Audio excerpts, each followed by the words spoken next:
versi sejarah kita itu banyak yang membuat. Artinya kadangkala dari orang-orang yang menang dalam perpolitikan itu juga membuat sejarah atau melawan sejarah yang aslinya dengan sejarah bikinannya. Assalamualaikum warahmatullahi wabarakatuh. Jumpa lagi di Polesan Podcast Les Bumi Pekalongan. Di Poles ben dadi Kelangenan. Masih bersama saya Ical dan kita akan melanjutkan untuk pembahasan kemarin mengenai sejarah sastra lah itu ya yang kemarin di episode kemarin, dan kita akan kembali untuk mengulik lagi. Masih bersama Mas Niam selaku narasumber kita yang kemarin. Oke, karena kemarin kita sudah menyinggung tentang sejarah-sejarah di Jawa, kemudian sebelum Islam dan sesudah Islam. Nah, artinya untuk di Jawa sendiri itu kaya sekali akan sastranya, kemudian tulisan-tulisannya, cerita-ceritanya itu sangat kaya sekali. Nah, untuk sastra sendiri itu kadang sekarang masih sangat sastra ki opo sih gitu ya. Sastra itu apa? Mana sesungguhnya mengenai sastra itu apa maksudnya? Jadi benar bahwa dalam pembahasan kemarin kaitannya dengan tradisi teks dalam konteks lintas sejarah antar generasi dulu dengan generasi selanjutnya sampai sekarang memang ada keterputusan. Jadi ada bahasa ngilmiahnya itu ada keterasingan yang tidak disadari. Kalau sindirannya, puncak dari keterjajahan itu adalah eh, terasing tapi tidak terasa gitu. Jadi puncaknya itu kita terasing dari identitas kita sendiri, terasing dari budaya kita sendiri, tapi kita tidak merasa bahwa kita sedang terasing dengan identitas kita sendiri. Kita Nah, tidak seperti merasa itu. asing gitu ya. Pun demikian samanya ketika kita membahas tentang sastra. Jadi apa yang kita kenal dengan sastra sekarang itu sangat berbeda definisinya dengan sastra dulu. Dulu sastra diartikan sebagai suatu ilmu pengajaran, ilmu yang mengedukasi. Sastra juga diartikan sebagai suatu ilmu yang bercerita, ilmu yang memberi contoh. Nah, sehingga kaum Brahma atau orang-orang yang terpilih dalam eh, tugas penulisan baik di keraton itu adalah orang-orang yang bahasanya itu sudah cukup spiritualnya juga tinggi. Secara ilmu mereka sudah terpilih. Jadi ada pengkhususan di situ sehingga tidak sembarang orang terpilih bisa untuk menjadi penulis. Misalnya orang yang tadinya petani itu tiba-tiba menjadi penulis. Dulu tidak bisa seperti itu. Kalau sekarang mungkin bisa, tapi dulu itu ada peraturan-peraturan tertentu dan ada prioritas tertentu dari masyarakat setiap kalangannya, setiap tingkatannya, klasifikasinya. Artinya para raja khususnya ketika memilih setiap siapa saja yang eh, layak menulis sastra atau menulis suatu ilmu pengajaran dari dalam itu benar-benar orang terpilih, katakanlah misal resi, ilmu yang orang yang terpilih menjadi penasihat sang raja.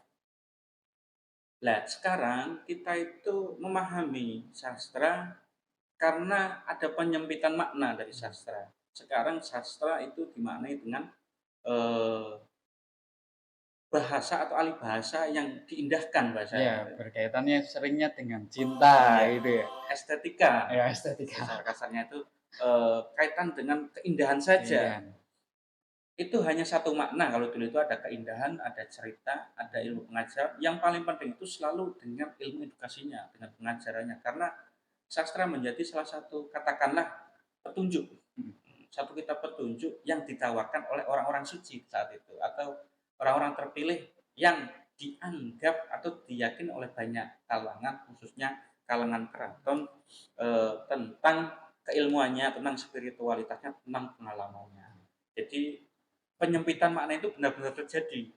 Eh, Artinya yang tadinya bermakna banyak bisa diartikan sebagai ilmu pengajaran, ilmu yang memberikan contoh, ilmu yang bercerita tentang keindahan. Sekarang diartikan dengan alih bahasa yang disampaikan dengan gaya bahasa yang diindahkan Iya, gitu, yang diindahkan. ke Itu bisa lebih dimanfaatkan. nilai estetikanya gitu ya. Nah, itu ada perbedaan di situ. Oke, tadi ada sedikit yang disinggung mengenai Brahmana ya. Kaum Brahmana ini kita bedakan nih. Maksudnya kaum Brahmana yang dimaksud itu Brahmana yang dewa atau apa ini Kak? Untuk pembahasan itu Pak. Maksudnya Jadi kurang kalau paham saya. kalau di Jawa itu kan kita sering mendengar tentang ada kaum Brahma, Oh, ada kaum Brahma. Satria. Ya. Nah, banyak sekali, ada 5 atau 3 itu, mungkin nanti bisa pemirsa tambahin atau kalau kita ada kekurangan dalam kaitannya dengan hal itu, karena mungkin pembahasan kita belum sampai di situ. Oh iya. Cuma memang ada orang-orang terpilih di kalangan Brahma khususnya dalam itu yang dikhususkan untuk menulis. Bahkan mungkin ada apa ya, nama lain dari itu yang populer kala itu. Mungkin seperti itu. Berarti hanya penyebutan untuk kalangan ya. Oke. Kalangan Orang-orang ya. terpilih. Orang-orang terpilih lah itu ya. Disebut dengan Brahma. Kalau untuk sekarang ya Mas ya, kalau dilihat dari cerita-cerita yang sangat menarik sekali dan bahwasannya literasi sejarah, kemudian perkembangannya seperti apa. Ah, ini nih yang menjadi apa ya, maksudnya menjadi permasalahan lah atau ya enggak permasalahan juga ya. Maksudnya untuk khususnya sekarang itu sudah minim sekali dengan literasi, baik di kaum mahasiswa, pelajar atau bahkan untuk sastra sekarang itu sudah lumayan gugur lah atau lenyap gitu seperti itu. Nah, tanggapan jenengan mengenai di era sekarang atau keterasingan sekarang itu seperti apa? Jadi tadi sudah kita awali dengan bahwa memang puncak penjajahan keberhasilan ya, puncak keberhasilan suatu penjajahan itu adalah suatu manusia yang hidup dalam komunal budaya, mereka terasing tanpa terasa dengan identitasnya itu. Artinya satu, kita mengenal identitas sejarah kita itu karena membaca.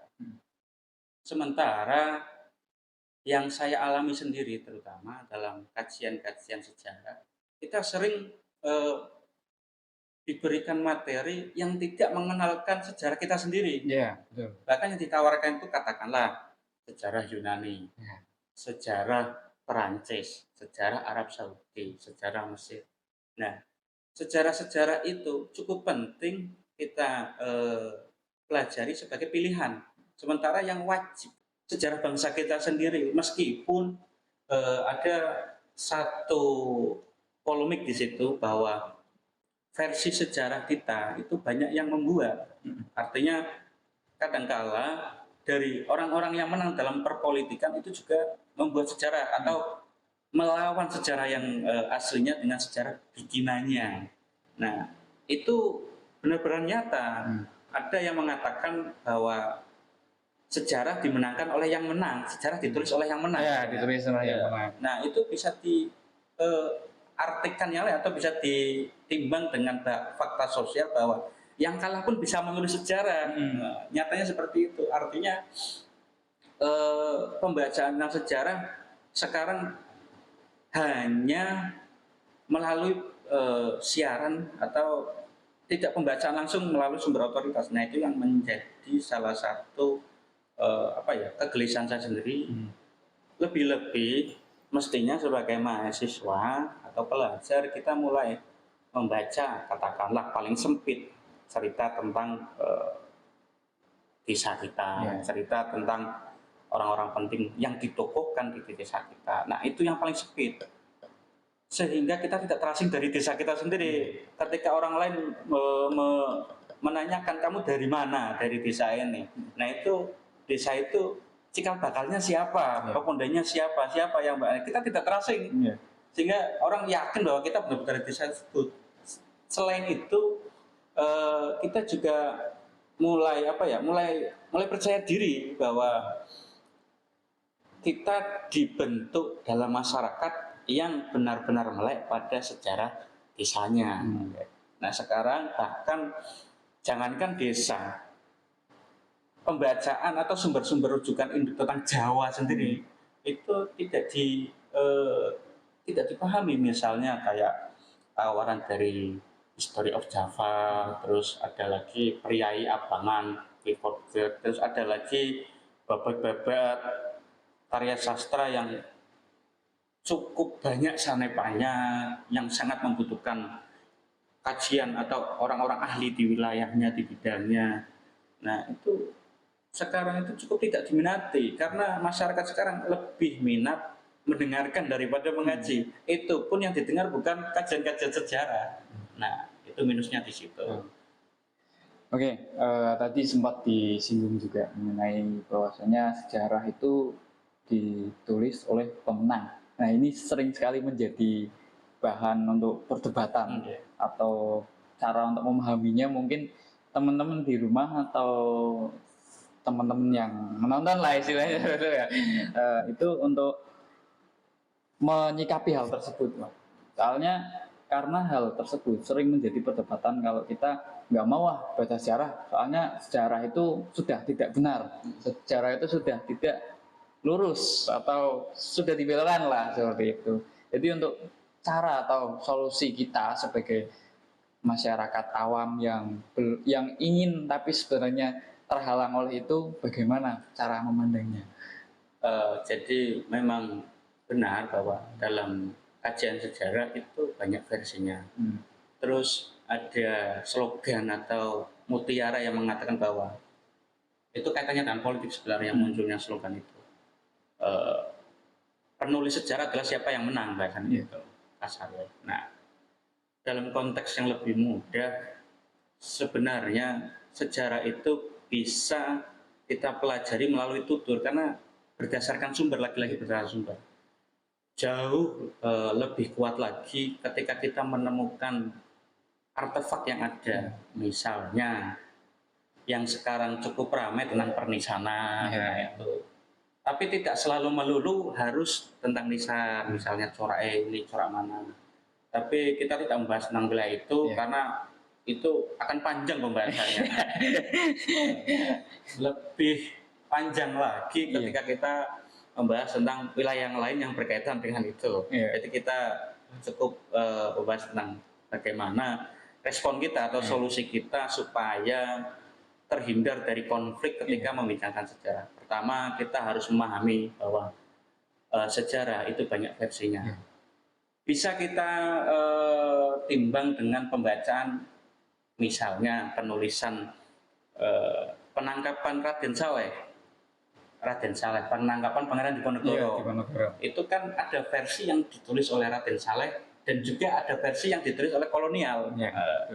Ini berbeda sekali. Menurut kolonial, pemberontaknya adalah Pangeran Diponegoro. Sementara menurut rakyat kita, rakyat Jawa, Pangeran Diponegoro adalah pejuang. Nah, itu kan dua cerita yang berbeda, berlawanan, saling saling berebut menang. Gitu. Tapi dalam faktanya banyak sekali, misalnya dalam Peter Carey, perdebatan itu sudah selesai bahwa yang datang siapa, yang jadi pribumi siapa. Mungkin itu saja. Oke, pembahasan kali ini juga kita cukupkan dulu ya Mas Nyam ya. Nanti kita akan kembali lagi dengan pembahasan yang tentunya sama, dengan tema yang sama, topik yang sama. Kita akan membahas lagi dan kita akan kulik kembali mengenai sejarah, literasi, dan sampai efek ataupun yang lainnya. Nantikan saja di episode selanjutnya, tetap di Polesan Podcast Les Bumi Pekalongan. Di Poles Ben Dedi Klangenan. Wassalamualaikum warahmatullahi wabarakatuh.